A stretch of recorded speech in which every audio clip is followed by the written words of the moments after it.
নমস্কার, আমার একটা নতুন ব্লগে তোমাদের সকলকে অনেক স্বাগত জানাই। আশা করছি তোমরা সবাই খুব ভালো আছো। আজকে রবিবার, সকাল ওই 6:45 মতো বাজে। এখন যাচ্ছি বাজারে। কালকে তো তোমাদেরকে বললামই যে আজকে অর্ণবের বাংলার তারিখের জন্মদিন, আর কাল যেহেতু শনিবার ছিল, তার উপরে পূর্ণিমা, তাই কালকে সব নিরামিষই রান্নাবান্না ওকে করে দেওয়া হয়েছিল। আজকে সব আমিষ রান্না হবে, সেই জন্যই এখন সকাল সকাল উঠে যাচ্ছি বাজারে। তবে বাজার বলতে এখন শুধু মাংসের দোকানেই যাব।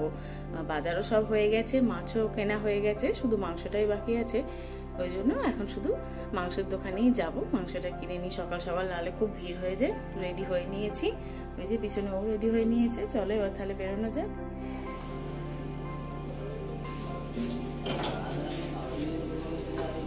বেরিয়ে পড়েছি আমরা বাজার করতে।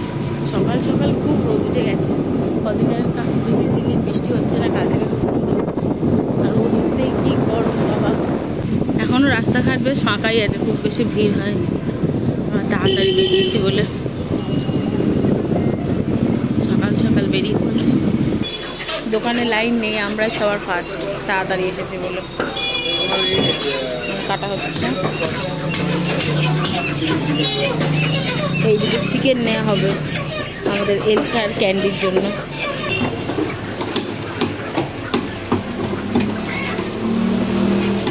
মাংস কেনা হয়ে গেছে, এখন আমরা এসেছি একটু চা খেতে। এই এত মুখ অব্দি চা কি করে ধরবো? দাঁড়াও দাঁড়াও দাঁড়াও, হ্যাঁ ঠিক আছে। ও কি গরম! একটা বিস্কুট নিলে না? এটা ভালো না খেতে, এই বিস্কুটটা।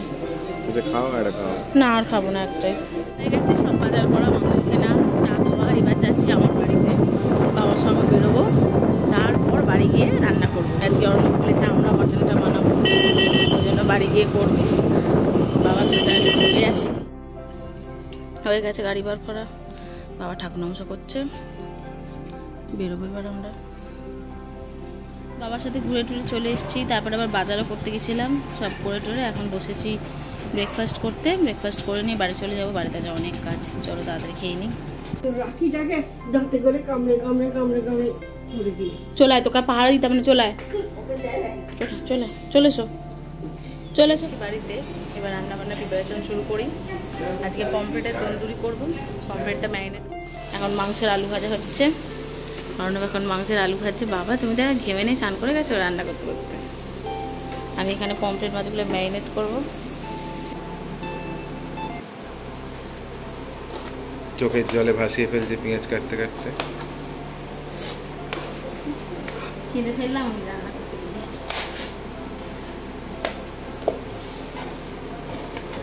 পেঁয়াজটা কাটবো, কিন্তু চোখে তাকাতে পারছি না, এত ঝাঁজ।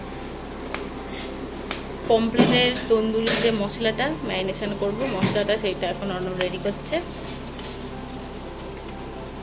প্রচুর রান্নায় ব্যস্ত আছে, একদম ঘেমে নে। দেখো এক ফোঁটা টপ করে এখানে পড়ে গেলেই কিন্তু নোনতা হয়ে যাবে।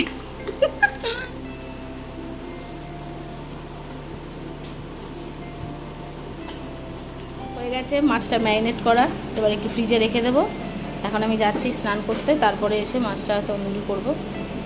আর এখানে মটনটা আছে, মটনটা এখন সেদ্ধ করা হবে। আজ একটু বেশি করেই কেনা হয়েছে, পিপির বাড়িতে আর আমাদের বাড়িতে দেওয়া হবে, ওই জন্য। মা এখন মাংসটা ম্যারিনেট করছে, মাংসটা একটু সেদ্ধ করে নেওয়া হবে, তারপর কষানো হবে। এই যে আমার দ্বারা না না দেখি হয় নাকি, প্রেসারের ঢাকনাটা লাগানো ওরকম না, আগে নিচের দিকটা ঢোকাও, এই মুখটা আগে এরকম ঢোকাতে হয়, এরকম একটু। হ্যাঁ হ্যাঁ, ওরকমই আগে ঢুকিয়ে দিতে হয়। মাংসটা একবার সিটি দেওয়া নেওয়ার পর ঢেলে নিলাম, এরপর মাংসটা মশলা দিয়ে আরো কষানো হবে। স্নান করা হয়ে গেছে, এবার চলে এসেছি রান্নাঘরে। অর্ণব এখন মাংসটা কষাচ্ছে, আমি এবার তন্দুরিটা করবো। দেখেছো টুসু এমন চিৎকার করছে, একটা কথাও বলতে দেবে না। যেই আমি কথা বলতে শুরু করলাম, ওর চেঁচানো শুরু হয়ে গেল। চল, বার্থডে বাড়ি নিজেই নিজের মটন রান্না করছে। পেঁয়াজ ভাজা চলছে, এখন পমফ্রেটের তন্দুরি এই শুরু হয়েছে, দিয়েছি প্রথম দুটো। এখন এখানে হয়ে গেছে দুটো, আরও দুটো এখানে বসিয়েছি। আর আছে 2টো মতো, হয়ে যাবে তাহলে। এখানে মাংসর মশলা অনেকটা কষানো হয়ে এসেছে। এবার ওই বড় ডেকচিটাতে ঢেলে দেওয়া হবে, দিয়ে একসঙ্গে সব মাংস টাংস একটু বসিয়ে তাহলেই হয়ে যাবে ভালো। তন্দুরিগুলো আমার হয়ে গেছে, ওরটা আগাম ওর প্লেটে তুলে রেখে দিয়েছি, এইগুলো তো বাকি সব আছে। ও মাংসটা কষাচ্ছে, দেখুন আপনারা মাংসটাও কিভাবে কষাচ্ছে। বাবা কেউ কি রান্না করতে জানে না যে আমি ওদের দাঁড়িয়ে দাঁড়িয়ে রান্না করছি, কিন্তু এত লম্বা হয়ে গেলাম হঠাৎ করে। এই যে ওকে একটা ছোট টুল দেওয়া হয়েছে নিচে, সেই টুলটাতে সেই টুলটাতে উঠে ও রান্না করছে। যেহেতু ডেস্কিতে রান্নাটা করা হচ্ছে, সেই জন্য এই টুলটা দিয়ে উঁচু করা হয়েছে।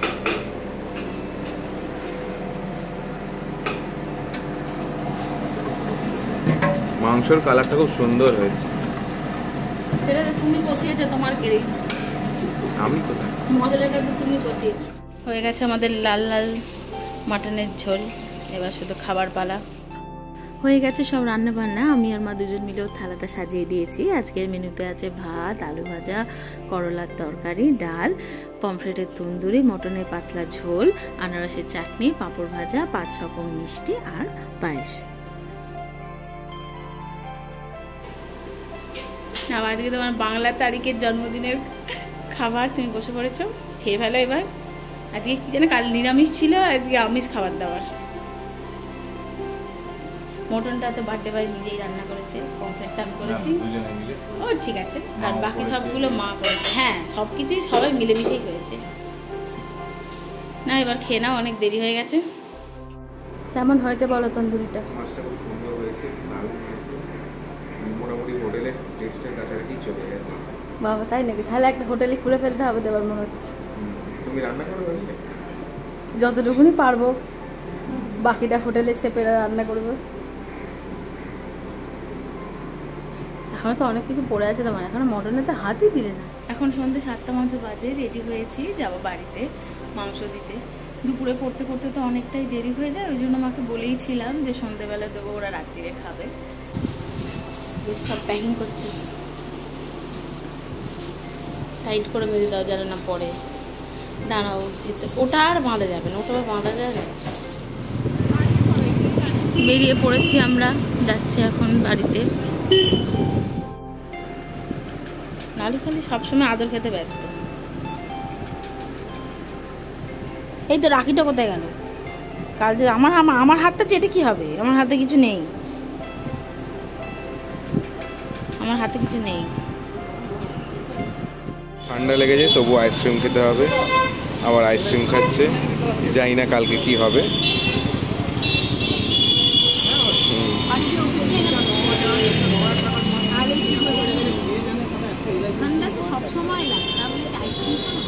খাও খাও,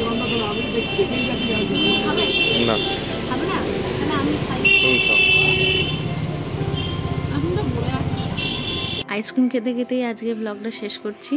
আজকের মতো এখানেই টাটা। তোমরা সবাই জানিও ব্লগটা কেমন লাগলো, আর যারা এখনও আমার চ্যানেলটা সাবস্ক্রাইব করোনি, প্লিজ সাবস্ক্রাইব করে আমার পাশে থেকো। সকলে ভালো থেকো, সুস্থ থেকো। আজকের মতো টাটা।